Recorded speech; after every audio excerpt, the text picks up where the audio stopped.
नमस्कार, आज तारीख है 18 दिसंबर, दिन गुरुवार। मैं हूं अरुण पांडे। आप सुन रहे हैं द लेंस का न्यूज पॉडकास्ट राउंड अप, जहां होंगी खबरें देश दुनिया की और आखिर में होगी खबर खास।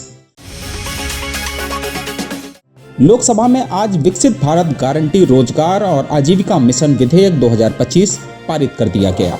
यह विधेयक मनरेगा की जगह लेगा।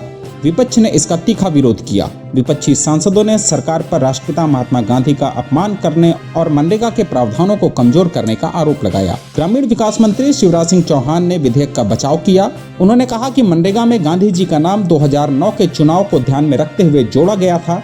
सरकार का दावा है कि नया विधेयक ग्रामीण रोजगार की गारंटी देगा और गांव को आत्मनिर्भर बनाकर गांधी जी के सपने को पूरा करेगा। विपक्ष का कहना है कि गांधी जी का नाम हटाकर सरकार उनकी विचारधारा को खत्म करने की कोशिश कर रही है।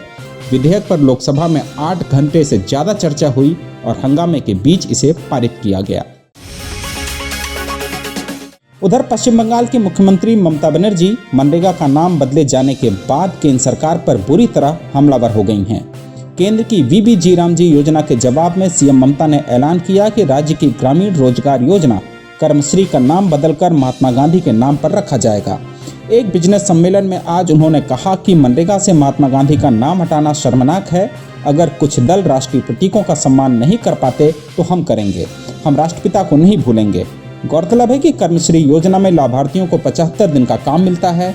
ममता ने यह आरोप फिर दोहराया। केंद्र मनरेगा के फंड रोक रहा है, फिर भी राज्य अपनी योजना चलाएगा। दिल्ली में बढ़ते वायु प्रदूषण को नियंत्रित करने के लिए आज से प्रतिबंध लागू कर दिए गए। राजधानी क्षेत्र में कोई भी पेट्रोल पंप या सीएनजी स्टेशन बिना वैध पोल्यूशन अंडर कंट्रोल सर्टिफिकेट के वाहनों को ईंधन नहीं देगा। यह नियम पेट्रोल, डीजल और सीएनजी सभी वाहनों पर लागू होगा।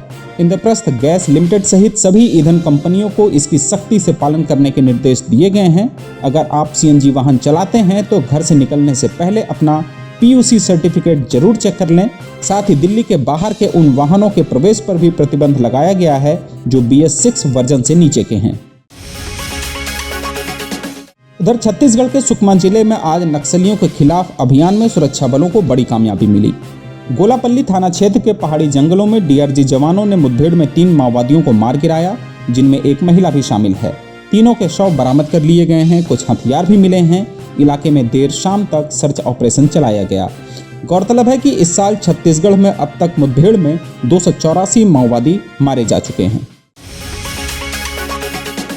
भारत ने बांग्लादेश में अपने मिशन की सुरक्षा को लेकर गहरी चिंता जताई है। बुधवार को भारत ने बांग्लादेश के उच्चायुक्त रियाज हमीदुल्लाह को तलब किया। विदेश मंत्रालय ने कहा कि ढाका में भारतीय दूतावास और वीजा केंद्र के आसपास कुछ चरमपंथी तत्व असुरक्षा पैदा करने की कोशिश कर रहे हैं। यह कदम ऐसे समय में उठाया गया है जब दोनों देशों के बीच रिश्ते तनावपूर्ण हैं। शेख हसीना के भारत में शरण लेने के बाद से ढाका बार बार उनकी प्रत्यार्पण मांग कर रहा है। पिछले महीने बांग्लादेश की एक अदालत ने शेख हसीना को मौत की सजा सुनाई थी। मोहम्मद यूनुस की अंतरिम सरकार के नेतृत्व में बांग्लादेश 12 फरवरी को संसदीय चुनाव की तैयारी कर रहा है। बुधवार को ढाका में भारतीय वीजा केंद्र ने सुरक्षा कारणों से दोपहर से काम बंद कर दिया। फिलहाल इस पर बांग्लादेश की ओर से अभी तक कोई टिप्पणी नहीं आई है। भारत और ओमान ने आज मुक्त व्यापार समझौते पर दस्तखत किए।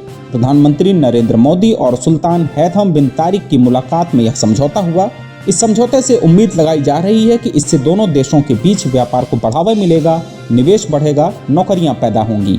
दोनों देशों के बीच राजनयिक संबंधों के 70 साल पूरे होने के मौके पर यह समझौता खास है। पिछले साल दोनों देशों के बीच करीब 10.5 अरब डॉलर का व्यापार हुआ था। पीएम मोदी 3 देशों की यात्रा के आखिरी चरण में ओमान पहुंचे हैं। इससे पहले वे इथोपिया और जॉर्डन भी गए थे। भारत ने हाल के सालों में ब्रिटेन, यूएई और ऑस्ट्रेलिया जैसे देशों से भी ऐसे ही समझौते किए हैं। और आखिर में जरा हटके में जानिए, आखिर हर साल कितने देशवासी भारत छोड़कर जा रहे हैं विदेश। 18 दिसंबर इस दिन को अंतर्राष्ट्रीय प्रवासी दिवस के तौर पर मनाया जाता है। इस दिन दुनिया भर में प्रवासियों के योगदान को सम्मान दिया जाता है और उनकी चुनौतियों पर ध्यान दिया जाता है। संयुक्त राष्ट्र के अनुसार 2024 में दुनिया में करीब 30.4 करोड़ लोग अपने जन्म देश से बाहर रह रहे हैं। कई लोग बेहतर नौकरी, शिक्षा और सुरक्षा की तलाश में प्रवास करते हैं। यूएन की रिपोर्ट में भारत सबसे बड़ा प्रवासी भेजने वाला देश बन चुका है। करीब 1.85 करोड़ भारतीय विदेशों में बसे हैं। इसके बाद चीन, मैक्सिको, यूक्रेन और रूस हैं। बांग्लादेश, फिलीपींस और पाकिस्तान भी प्रमुख हैं। भारत से प्रवासन का एक बड़ा कारण विदेशी नागरिकता अपनाना है। सरकारी आंकड़ों से पता चला है कि हर साल औसतन 2 लाख से ज़्यादा भारतीय नागरिकता छोड़ रहे हैं। 2022 में रिकॉर्ड 2.25 लाख, 2023 में 2.16 लाख और 2024 में 2.06 लाख लोगों ने भारतीय नागरिकता त्यागी। मुख्य वजह बेहतर वेतन, शिक्षा और जीवन स्तर है। तो आज के लिए बस इतना ही। कल होगी फिर मुलाकात नई खबरों के साथ। खबरों को विस्तार से पढ़ने के लिए विजिट करिए हमारी वेबसाइट theLens.in। यूट्यूब के अलावा हमारे पेज को X, फेसबुक और इंस्टाग्राम पर भी फॉलो करें। शुक्रिया।